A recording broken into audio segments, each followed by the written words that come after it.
नर्क बनी हुई है यहाँ लोगों की जिंदगी। सीवरेज जाम होने से सड़क पर बह रहा है सीवरेज का गंदा पानी। देखने वाला कोई नहीं है जिसको और अक्षेस विभाग में पेच फंसा हुआ है। इलाके के लोग नरकीय जीवन जीने को मजबूर हैं। देखिए जमशेदपुर से स्वच्छ भारत की पोल खोलता सुमित कुमार की ये रिपोर्ट। जी हाँ, ये जो नजारा आप देख रहे हैं वो लौह नगरी जमशेदपुर के कदमा उलियान का है। यहाँ सीवरेज नाले के जाम होने के कारण सीवरेज का गंदा पानी अब इलाके के सड़कों पर देखा जा रहा है। लोगों को अपने दिनचर्या का काम करने में काफी परेशानियों का सामना करना पड़ रहा है। किसी काम के लिए इलाके के लोग घर से कैसे निकले यही सोच रहे हैं। बहुत सारी परेशानियां हैं, जैसे बच्चे को हम लोग स्कूल या कहीं भी जाते हैं, यहाँ पानी, मच्छर प्रॉब्लम, बहुत तरह के प्रॉब्लम होते हैं और कोई ध्यान नहीं देते। ध्यान देना चाहिए क्योंकि आने जाने हर तरह का प्रॉब्लम होता है, तो थोड़ा सा इस पर केयर करना चाहिए। ये ड्रेन का पानी है, ड्रेन वाला है, बरसात में जमा हो जाता है, इसी सब में।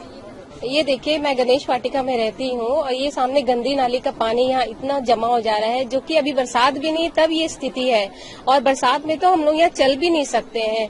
हम तो बच्चे ये यहाँ से रोज आना जाना करते हैं, लेकिन उनको कितनी तकलीफ होती है। बड़े बुजुर्ग आते जाते हैं, बड़े जो जिनके पास गाड़ियां वो तो गाड़ी लेके चल जाते हैं, लेकिन बड़े बुजुर्ग जो पैदल जाते हैं या बच्चे पैदल जाते हैं उनको बहुत तकलीफ होती है। कितनी बीमारियां घर में आ जाती है, इतने मच्छर यहाँ पे चल रहे हैं। और अभी बरसात नहीं है तो ये स्थिति है। पानी में बहुत गंदी स्मेल भी आती है और यहाँ इतने लोग रहते हैं। हम लोगों ने कंप्लेन भी किया पर कोई एक्शन नहीं लिया गया इस चीज के लिए। हाँ, यहाँ तो सब सामने देखने को मिल रहा है। ये स्वच्छ भारत अभियान चल रहा है पर पता नहीं यहाँ पर क्या हो रहा है, क्या गड़बड़ घोटाला हो रहा है। हमने कंप्लेन भी किया पर कोई एक्शन नहीं लिया। गर्मी में ये हाल है तो आप समझ सकते हैं कि बारिश के मौसम में इस इलाके का क्या हाल होगा। कदमा के उलियान के इस इलाके में हजारों की संख्या में लोग रहते हैं। गंदगी के कारण लोगों को आए दिन बीमारियों का सामना करना पड़ता है, मगर देखने वाला कोई नहीं है जिसको साफ करे या फिर अक्षेस विभाग। अब तक ये तय नहीं हुआ है, जिस कारण क्षेत्र के लोगों को नरकीय जिंदगी जीना पड़ रहा है। लोगों का कहना है कि बारिश से पूर्व इस समस्या का समाधान निकाला जाए, नहीं तो बारिश में घर से निकलना दूभर हो जाता है। हाँ जी, मैं यहाँ गणेश वाटिका के कम्प्लेक्स के पास से बोल रहा हूँ। हमारे यहाँ जो हमेशा गणेश वाटिका की एंट्री में जो है पानी हमेशा जमा हो जाता है, जिसके कारण लेडीज जेंट्स जो भी पैदल आना तो मैंने बहुत ही मुश्किल है।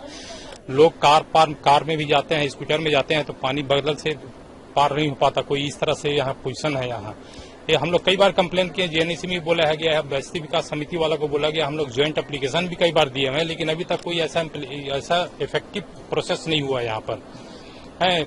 हमारे प्रधानमंत्री का वही नारा है स्वच्छ भारत अभियान का। स्वच्छ भारत अभियान का यहाँ पर कुछ भी हम लोग को नजर नहीं आ रहा है। यहाँ जो भी जाते बच्चे तो खैर निकल ही नहीं सकते, लेडीज लोग जाती है। कई बार ऐसा सवेरे शाम पूजा वूजा करने जाती है बगल से, तो कचरा के ऐसे होकर जा ही नहीं सकती वो लोग। तो इस तरह हमारे यहाँ जो है एक खाली गणेश वाटिका का प्रॉब्लम। हमारे इस एरिया में ग्रीन पार्क है, हमारे सामने रुक्मणी आस्था कम्प्लेक्स है, उधर और भी कई कम्प्लेक्स है जहाँ पर कुछ नहीं कुछ में 2-3 हजार फैमिलियां रह रही है और हमेशा सभी को प्रॉब्लम है, ऐसा नहीं कि किसी एक को प्रॉब्लम है। एक और जहां देश में स्वच्छ भारत मिशन चलाया जा रहा है, वहीं जमशेदपुर के कदमा उलियान का ये नजारा स्वच्छ भारत अभियान का साफ तौर पर पोल खोलता नजर आ रहा है। अब देखना यह है कि इस क्षेत्र के लोगों को इस नरकीय जिंदगी से कब तक निजात मिल पाता है, ये तो आने वाला समय ही बता पाएगा। जमशेदपुर से सुमित कुमार की ये रिपोर्ट। सरायकेला और जमशेदपुर की लाइफ लाइन माने जाने वाली खरकाई और स्वर्णरेखा नदी का अस्तित्व खतरे में है, कारण कि दोनों नदियां सूख चुकी है और नदी में जो पानी है वो काफी गंदा है। पर इसी गंदे पानी के उपयोग के लिए बाध्य हैं निचले इलाके के कई लोग। आदितपुर क्षेत्र में पानी की किल्लत के कारण लोग गंदे और प्रदूषित पानी में स्नान करने को विवश हैं। वहीं गंदा और प्रदूषित पानी के प्रयोग से लोगों को चर्म रोग हो रहा है। इतना ही नहीं, गंदे पानी के कारण अब लोग बीमार भी पड़ने लगे हैं। वैसे खरकाई और स्वर्णरेखा नदी के सूखने के कारण जमशेदपुर, आदितपुर सहित आसपास के क्षेत्रों में जल संकट गहराने लगा है। हालांकि इन दोनों नदियों का हाल ऐसा है, अगर आप नदी के पास जाएंगे तो आपको ढूंढना होगा कि आखिर नदी कहां से जा रही है। वहीं ये नदी अब धीरे धीरे नाला बनते जा रही है। वैसे जमशेदपुर, सरायकेला और चाईबासा तीनों जिलों के लोग इसी नदियों पर आश्रित हैं, लेकिन अब नदी का हाल ऐसा हो चला है कि पूरी नदी सूख गई है। उधर दोनों नदियों के सूखने के कारण आम जनता के साथ साथ जिला प्रशासन की नींद भी उड़ गई है। प्रशासन ये सोचकर परेशान है कि आखिर इस बार की गर्मी में लोगों को पानी कैसे पिलाया जाएगा। एएमसी न्यूज के लिए संतोष कुमार की ये रिपोर्ट। पीने के लिए, लेकिन नहाने के लिए बहुत हम लोग को परेशानी हो रहा है। इसलिए नदी में आना पड़ता है। इसी में हम लोग नदी में आ रहे तो पानी भी नहीं है। कहाँ का पानी, कहाँ का पानी से सब स्टील प्लांट का भी सब पानी यहीं पर आता है। हर अनेक कंपनी है, ऑटोमोबाइल है, रामकिशन फोर्जिंग है, सब इसी में पानी गिरता है। आने में पूरा बीमारी उमारी सब कीटाणु सब यहीं पर। का हम लोग को बहुत किल्लत हो गया है। ना नहाने धोने का कोई इंतजाम है, ना पानी पीने का इंतजाम है। तरह तरह का बीमारी हो रहा है पानी की वजह से। बच्चा लोग को नहलाने धुलाने का कोई हम लोग के पास प्रबंध नहीं है। मजबूरन हम लोग ये गंदा पानी में नहला रहे हैं। बच्चा बीमार हो रहा है, कुछ बच्चा मर रहा है और आपके सामने है नदी, देख लीजिए आके। कचरा पानी है, क्या करेंगे हम? क्यों कचरा पानी में नहाते हैं? क्या करेंगे? घर में चापाकल नहीं है, नल नहीं है, तो हम लोग तालाब नदी में नहाना पड़ेगा। कचरा पानी में क्या करेंगे हम? वैसे तो आमतौर पर खेल और खिलाड़ियों के लिए किसी मैदान को लकी कहा जाता है, लेकिन नौकरी के लिए किसी मैदान को लकी मैदान कहते हुए आपने कम ही सुना होगा। जी हाँ, ऐसा ही एक मैदान सरायकेला जिले के आरआईटी थाना क्षेत्र में है, जहां से हर साल लगभग 40 से 50 युवाओं को रोजगार मिल जाता है। ये हम नहीं कह रहे हैं, बल्कि इस मैदान में अभ्यास कर रहे रोजगार पाने वाले युवकों का ही कहना है। हमारे लिए भगवान के बराबर है। इसको हम लोग कभी भी भगवान से कम दर्जा नहीं देते हैं। ग्राउंड में घुसते हैं तो सबसे पहले ग्राउंड को प्रणाम ही करते हैं, क्योंकि इससे हम नौकरी प्राप्त किए 3 साल 4 साल। किन किन विभाग में नौकरी हुई है? यहाँ से हर विभाग में, जैसे आर्मड पुलिस फोर्सेस है ना, CRP, BSF, army, ITBP, Bihar police, Jharkhand police. आप लोग ग्रुप बना प्रैक्टिस करते? जी बिल्कुल, ग्रुप होता था। कितना रहता था आपके ग्रुप में? एक ग्रुप में लगभग एक साथ हम लोग जब थे 30-35 लड़के एक साथ प्रैक्टिस करते थे। सबों की नौकरी हो गई? सभी का हुआ है नौकरी। जब शुरू बार आते थे तो बोरिंग लगता था, मन नहीं लगता था। फिर धीरे धीरे आदत हो गया। अपना आदत होने के बाद अब ऐसा हो गया कि मैं भी बीएसएफ में हूँ, छुट्टी आता हूँ तो जरूर यहाँ आता हूँ। एक बार जब भी आता हूँ तो प्रणाम करके ही घुसता हूँ। समझिए कि हमारे लिए भगवान है। कितना % नौकरी यहाँ से लोग पाए हैं? कोई आज तक सक्सेस नहीं हुआ, सब सक्सेस ही हुआ है। जो यहाँ मेहनत कर रखा है सब सक्सेस हुआ है। वहीं इस मैदान में अहले सुबह युवाओं की टोलियां पहुंच जाती है और लग जाते हैं अपने सपनों को साकार करने में। हाड़ तोड़ मेहनत, वो भी पूरी लगन से। कारण किसी को फौज में जाना है, किसी को पुलिस विभाग में, तो किसी को स्पोर्ट्स में अपनी प्रतिभा दिखानी है। 15-17 साल से बहुत कुछ देखा। हर एक साल 20-30 लड़का को निकलते देखा, फौज में, पुलिस में। हाँ, अभी तो पिछले साल निकला, इस साल निकला, कहाँ गया। यहाँ लोग अभी फिर निकलने वाला है। एसएससी झारखंड पूरा लकी है। ये है तो पूरा लकी है, लेकिन लगता कुछ दिन तक रहेगा। कुछ युवा मस्ती भी करते हैं, मसलन कोई फुटबॉल खेलता है तो कोई योग साधना। इतना ही नहीं, बुजुर्ग भी इस मैदान में टहलकर सुकून पाते हैं। शहर की भीड़ भाड़ से दूर, प्रदूषण से मुक्त इस मैदान में वास्तव में सुकून मिलता है।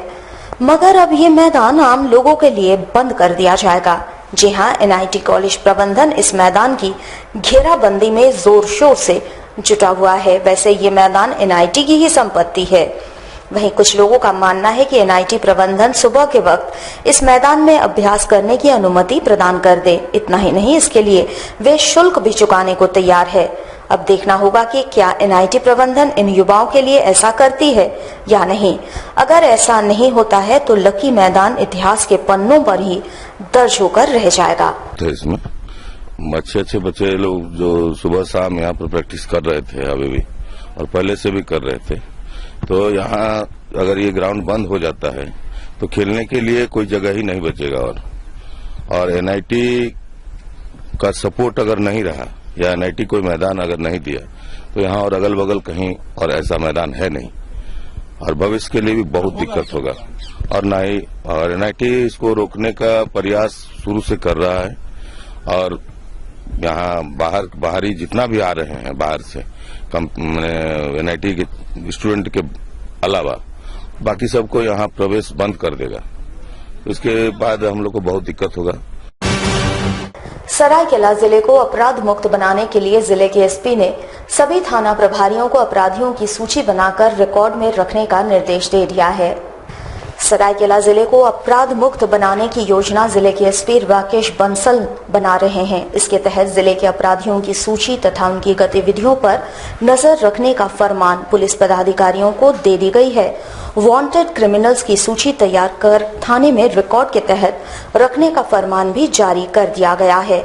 सूत्रों की माने तो विगत दिनों एक हत्याकांड के आरोपियों पर सीसीए भी लग सकता है, जिसकी अनुशंसा खुद एसपी साहब ने की है। उसको अलग अलग करके दिए, हत्या का ये, चोरी का ये, का ये, लमसम सर 1500 500 से 500 होगा। अभी हम सीसी की कार्रवाई 2 लोगों पर की है। सीसीए और कड़ी पर दोनों अलग अलग? नहीं, दोनों सीसी के तहत किया था, 18 से 16। किस पर? अभी हम आपको जब हो जाएगा पूरा तब हम आपको नाम बता देंगे। वैसे हम लोगों ने 2 क्रिमिनल है, अभी एक जेल से छूट के आए हैं, अभी एक जेल में बंद, उन पर हमने कार्रवाई की है। पेयजल व स्वच्छता विभाग के हस्त रसीद पर कार्यरत कर्मचारियों ने विगत 14 माह से लंबित वेतन भुगतान की मांग को लेकर विभाग के कार्यपालक अभियंता आदित्यपुर प्रमंडल कार्यालय के समक्ष धरने पर बैठ गए हैं। झारखंड राज्य पेयजल व स्वच्छता विभाग के कर्मचारी संघ की आदित्यपुर शाखा के बैनर तले पीएचईडी कर्मचारी धरना दे रहे हैं। धरने के माध्यम से हस्त रसीद पर कार्यरत कर्मचारियों ने लंबित वेतन भुगतान की मांग कर रहे हैं। वहीं विभाग एग्जीक्यूटिव इंजीनियर के अनुसार विभाग से सीधे कोष में राशि प्राप्त हो गई है। संवेदक के माध्यम से 14 हस्त रसीद कर्मचारियों के बकाया वेतन के भुगतान गुरुवार तक कर दी जाएगी। कि श्रम पुष्प हस्त रसीद के कर्मियों का 13 माह से वेतन लंबित है। एक दूसरा है कि ग्रेड पे में सुधार 116 से करना है। तीसरा है श्री गुमदा हसदा निम्न वर्गीय लिपिक का जांच प्रतिवेदन इनको देना है कार्यपालक अभियंता आदित्यपुर को, वो अभी तक नहीं दिया गया है। और चौथा है झाड़ू, इन्होंने आदेश कर दिया है झाड़ू और तौलिया के लिए, झाड़न और तौलिया के लिए बैठा हुआ है। झाड़न के लिए आदेश हुआ है, देखिए कब तक मिलता है वो। तो कितने दिनों से ये आपका चल रहा है और कब तक जारी? 2 दिनों से चल रहा है। और कब तक जारी रहेगा? जब तक मांग पूरा नहीं हो जाता है। कितने कर्मचारी हैं आप लोग? 47 कर्मचारी। कई मामलों के अभियुक्त विक्रम शर्मा को 2 दिनों के ट्रांजिट रिमांड के बाद पुलिस ने जमशेदपुर बेराहा न्यायालय में पेश किया। शहर में कई आपराधिक घटनाओं को अंजाम देने के आरोप में देहरादून से गिरफ्तार अभियुक्त विक्रम शर्मा को पुलिस ने 2 दिनों तक रिमांड पर रखने के बाद आज जमशेदपुर व्यवहार न्यायालय में पेश किया। एडीजे 12 रमेश चंद्र की अदालत में विक्रम शर्मा की पेशी हुई। यहां से उसे सीधे जेल भेज दिया गया।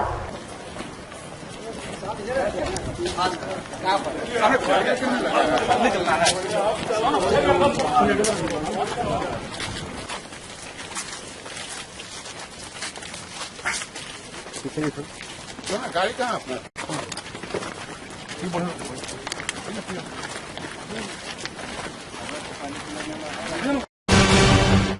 नगर विकास एवं आवास विभाग की ओर से भुयाडी छाया नगर में निर्मित प्रशिक्षण केंद्र तथा सुलभ शौचालय का निरीक्षण आज जिले के उपायुक्त तथा जेएनएसी के विशेष पदाधिकारी ने की। भुयाडी छाया नगर में नगर विकास विभाग की ओर से प्रशिक्षण केंद्र तथा सुलभ शौचालय का निर्माण किया गया है। आज जिले के उपायुक्त अमित कुमार इन भवनों का निरीक्षण करने पहुंचे। उपायुक्त निरीक्षण के दौरान काफी भड़क गए और घटिया निर्माण कार्य का आरोप लगाते हुए सभी को फटकार लगाई। यहां से उपायुक्त निकलकर नया कोर्ट परिसर में बनाए गए पार्किंग स्थल का भी निरीक्षण किए। योजनाओं की जो है वो जांच की गई है और जांच के क्रम में जो निर्माण सामग्रियां हैं उसकी गहनता से जांच की गई है और बहुत सारे ऐसे उपकरण हैं जो लोकल मेड जो है वो इस्तेमाल किए गए हैं।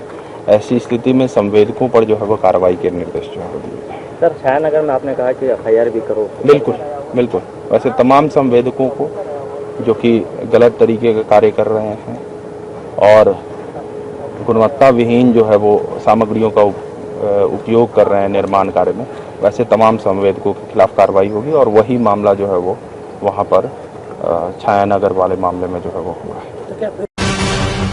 आरवीएस इंजीनियरिंग कॉलेज में आगामी 20 एवं 21 अप्रैल को अंतर्राष्ट्रीय कॉन्फ्रेंस का आयोजन किया जाएगा। एक पत्रकार वार्ता कर इसकी जानकारी दी गई।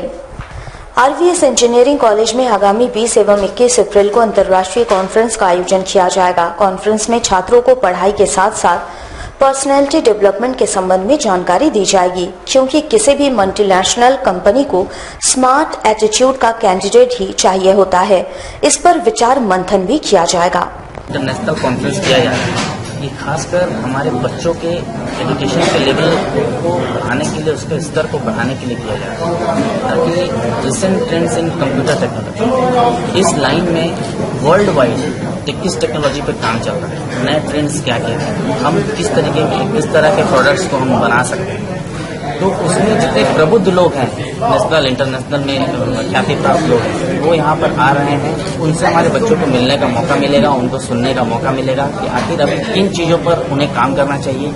क्योंकि आज के समय में ऑर्थोडॉक्स मेथड से यदि हम पढ़ाई कराते हैं तो हम वो प्रोडक्ट जो ढूंढना चाहते हैं कि हम ये हमारे प्रधानमंत्री जी जो सोचते हैं कि डिजिटल इंडिया की तरफ अगर हमें बढ़ना है, तो हमें हमारे प्रोडक्ट्स कौन से हैं, आपका भविष्य कौन सा है, तो ये बच्चे हैं जो आज आपके यहाँ से इंजीनियरिंग कर रहे हैं या MBA कर रहे हैं, ये किस तरीके के प्रोडक्ट्स को आगे निकल कर डेवलप करते हैं। यदि हम ऑर्थोडॉक्स मेथड से चलते हैं, तो कॉपी पेस्ट वाले सिस्टम से यदि पढ़ाई करते हैं, तो वो बच्चे कल को फिर मतलब एम्प्लॉयबिलिटी के लिए यदि हम बात करते हैं। आज सुपाटी जिला कमेटी के तत्वावधान में जमशेदपुर जिले से मांग उठाई गई है कि जमशेदपुर प्रखंड में पदस्थापित शिक्षकों की बहाली वापस ग्रामीण क्षेत्रों में नहीं करवाई जाए, क्योंकि ये सभी शिक्षक पिछले 15 वर्षों से ग्रामीण इलाकों में अपनी सेवा दे रहे थे। आपको बता दें कि ये सभी शिक्षक वैसे शिक्षक हैं जो लगभग 15 से 20 वर्षों से अपनी सेवा ग्रामीण इलाकों के स्कूलों में दे रहे थे और पिछले वर्ष ही उन सभी का स्थानांतरण शहर में हुआ था और अब पुनः उनका स्थानांतरण ग्रामीण इलाकों में किया जा रहा है। जिला आजसू पार्टी ने इसका विरोध जताया है और इसको लेकर इन्होंने जिले के उपायुक्त से मांग की है कि इस प्रक्रिया को रोका जाए और इन्हें शहर में ही पदस्थापित किया जाए। यहाँ के प्राथमिक विद्यालय के 14 शिक्षक शिक्षिकाओं को नियम को ताक पर रख के जिला प्रशासन द्वारा उनका ट्रांसफर पुनः किया जा रहा है, जबकि 2016 में जून 2016 में स्थापना समिति ने ये निर्णय लिया था कि जो भी पदस्थापित अभी 20 साल 22 साल के दरमियान सुदूर ग्रामीण क्षेत्र से 2016 में आए हैं, उनका ट्रांसफर अभी नहीं होगा। इसी स्थापना समिति ने निर्णय लिया था कि 5 साल से पहले किसी का यहाँ से ट्रांसफर पोस्टिंग नहीं होगा। इसी स्थापना समिति ने निर्णय लिया था कि 10 साल से जमे लोगों को यहाँ से ट्रांसफर किया जाएगा। बावजूद इसके नियम को ताक पर रख के यहाँ के DSC साहब मनमाने तरीके से साल भर पहले आए 14 शिक्षक शिक्षिकाओं को एक षड्यंत्र के तहत यहाँ से पुनः ट्रांसफर करना चाहते हैं। आजसू पार्टी इसका विरोध करती है। हम लोगों ने मांग किया है कि कल उसके लिए जो काउंसलिंग कर रहे हैं उपायुक्त महोदय, उस काउंसलिंग से इन 14 शिक्षक शिक्षिकाओं को बाहर रखा जाए। PUCL के सदस्य निशांत अखिलेश के कार्यालय फ्लैट में बिल्डर द्वारा अवैध तरीके से पानी तथा बिजली का कनेक्शन काटे जाने का विरोध PUCL के सदस्यों ने जताया है। इसको लेकर इनके द्वारा जिले के उपायुक्त को एक मांग पत्र भी सौंपा गया।